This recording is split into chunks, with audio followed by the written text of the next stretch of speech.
do not hear right cannot speak right. Have you ever noticed that deaf people talk funny? They talk funny because they hear funny. You talk funny when you hear funny. I have failed far more times than I've succeeded. Far more. You will never succeed more than you fail. That's not how it works. You know why? Because failure is a wonderful teacher. It's the only way to learn. You have to fail. Failure is a part of the process to becoming successful. I tell people this all the time. Michael Jordan, the greatest basketball player in the world, he took 946 game-winning shots. 946 times since he was in high school, the ball has been in his hand to take the game-winning shot with no time on the clock. He has only made 146 of those. He has missed over 700 times, but he has made 146. You know what they write about? When you make it. They write about when you make it. So guess what? When you get through failing, all you got to do is make one. All you got to do is make one. I've had in my career probably a total of, I've been to over 200 pitch meetings to pitch ideas in Hollywood. Out of those 200, they have picked 5 of them. 200 meetings, 200 show ideas, they've picked 5 of them. But you know what them 5 was? Hits. So you know what they made me? A star. I only have 5.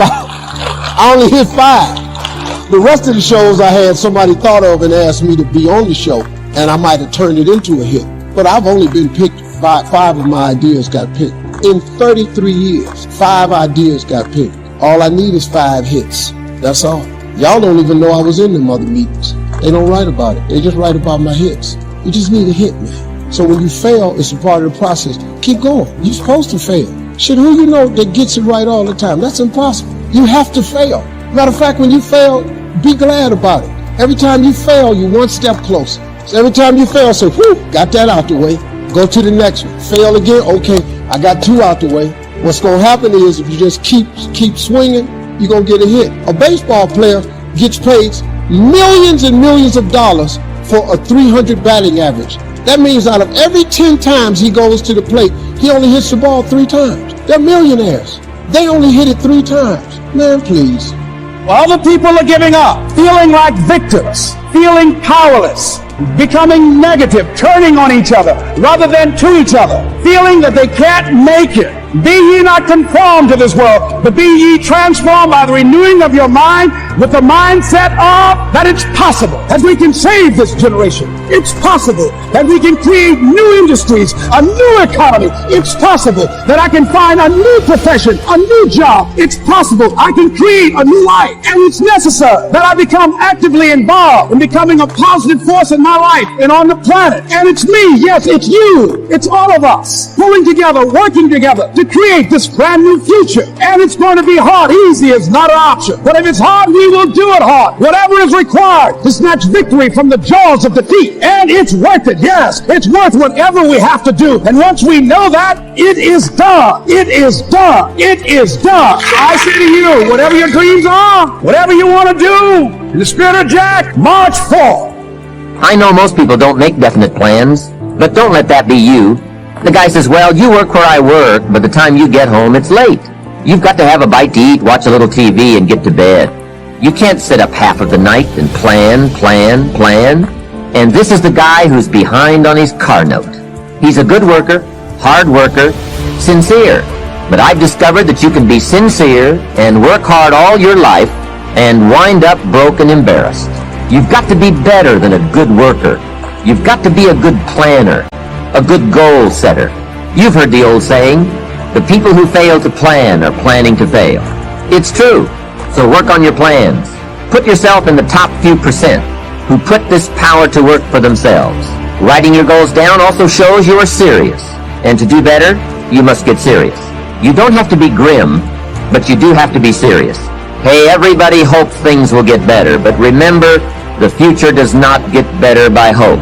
It gets better by plan. And hope unaided by clear plans can finally become an illness. There's a Bible phrase that says, hope long delayed makes the heart sick. It's a sickness. I used to have the illness known as passive hope. It's bad. And there's one that is even worse, and that is called happy hope. That is really bad. The man is 50, and he's broke, and he's still smiling. I'd like to share with you some further observations I've made on goal setting. Understand that your goals, whatever they are affecting you all day long. Your goals affect your handshake, your attitude, how you feel. Your goals affect how you look, how you dress, how you walk, how you talk, all day, every day. Your personality, conversation, activity, it's all affected by your goals. I asked a man one time, "What are your goals for this month?" And he said, "If I could just scrape up enough money to pay these lousy bills." That was his goal. Hey, I'm not saying it isn't a goal. It is, but it's such a poor goal. It certainly isn't inspiring. You don't jump out of bed on Monday morning and say, "Oh boy, another chance to go out and scrape up the money to pay these lousy bills." The point is that goals should be fun. They should be big, challenging, rewarding. They should allow you to grow. Remember, too, that the major purpose of having a goal is not just to acquire the goal. The major reason for setting goals is to compel yourself to become the person it takes to achieve them. In other words, attaining the goal is of secondary importance. What's far more important is what you become in the pursuit of it. The greatest value in becoming a millionaire, for example, is not the $1 million. The greatest value is the skills, the knowledge, the discipline, and the leadership qualities you acquired in becoming a millionaire. It's the experience you acquired in planning, development, strategy. It's other qualities you acquired, such as courage, commitment, and willpower, to attract $1 million. You could lose everything you attained, but you could not lose the skills, knowledge, and experience you have obtained. Even better than having is being. Here's a most important question to spend some time answering. What kind of person will I have to become to get all I want? Write down a few thoughts on that. Write down some skills you'll have to develop, for example, and some of the things you're going to have to learn. Just spend a little time writing a few sentences on this. What kind of person will I have to become to get all I want? The answer to this will give you some personal development goals. Remember that income does not far exceed personal development. All of us have to do this kind of self-examination. I have to look at my own life and say, well, here's what I want, but am I willing to become what it takes to get what I want? If I'm too lazy, if I don't want to learn, read, study, and grow to become that kind of person, then I cannot attract what I want. Now, either I have to change my wants, or I have to change myself. Here are a few more key points I'd like to share with you on goals and designing your future. First, if you don't right now feel as if you're equipped to get all you want, just remember, ability will grow to match your strong dreams. That's why the goal-setting process we've discussed is so important. The more you work on this, the more ideas you will get on how you can change, how you can grow. I am nowhere near the person I was when I met Mr. Shope 25 years ago. I'm not that person anymore. I've changed. There's nothing you can do about the past, but you can do a great deal about your future. You don't have to be the same person you were yesterday. You can make changes in your life, absolutely startling changes, in a fairly short period of time. You can make changes you can't even conceive of now. If you give yourself a chance, your abilities will grow. You have untapped talents and potential that you haven't even reached for yet. Live your life from truth and you will survive everything. Everything. I believe even death. You will survive everything if you can live your life from the point of view of truth. You will be wounded many times in your life. You'll make mistakes. Some people will call them failures. But I have learned that failure is really God's way of saying, excuse me, you're moving in the wrong direction. It's about opening your space, your heart space, so that you can love more. You know, that's really all money is for. Money's worth nothing if it can't buy you the opportunity to love more. For me, luck is preparation meeting the moment of opportunity. There is no luck without you being prepared to handle that moment of opportunity. And so what I would say for myself is that because of my hand in a hand and a force greater than my own, I have been prepared in ways that I didn't even know I was being prepared for. I'm always connecting to an idea. I'm always asking, why am I making this? Why? So I'm putting this out in the world. Why? What I realized is that the only sustainable mission throughout your whole existence is to improve lives. And as soon as I made the shift in my mind from trying to be big and trying to have money and trying to be popular to making sure that I improved lives every step of the way on this earth, then all of a sudden I started experiencing healing. If you're scared, you're not going to take the chances that you need to take to realize your dreams. And that was the thing for me. I don't mind being scared, but I'm still going to do it. Life is hard, right? Like, yeah, you might get hurt. It's like, you know, your heart might get broken, you know? It's like you might lose your job, but you still gotta commit, you know? You gotta commit, right? You know what I mean? You know, you meet somebody and hey, you know, you like her and she likes you and you're hesitating. Don't hesitate. Go. Commit. You gotta commit, you know? You might get hurt, you might lose something, but it's like you can't experience the joy that is intended for you in life if you don't go. The dreams that I have is I want to be valuable. Like, I want to be valuable to humanity. I want to, you know, I haven't totally found my calling as of yet, but I want my life to be of value to as many people and in as many ways as possible.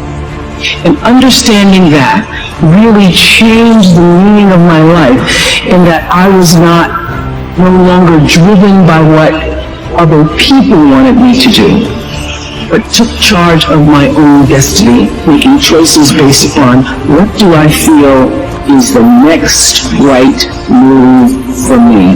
As that shift happens in you, you'll be feeling the world by it. You'll be embraced by it. Now I'm always at the beginning. I have a reset button, and I ride that button constantly. Once that button is functioning in your life, there's no story that the mind could create that would be as compelling.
left is right. Chasing stars and holding you. I can't see the end, but we'll see it through.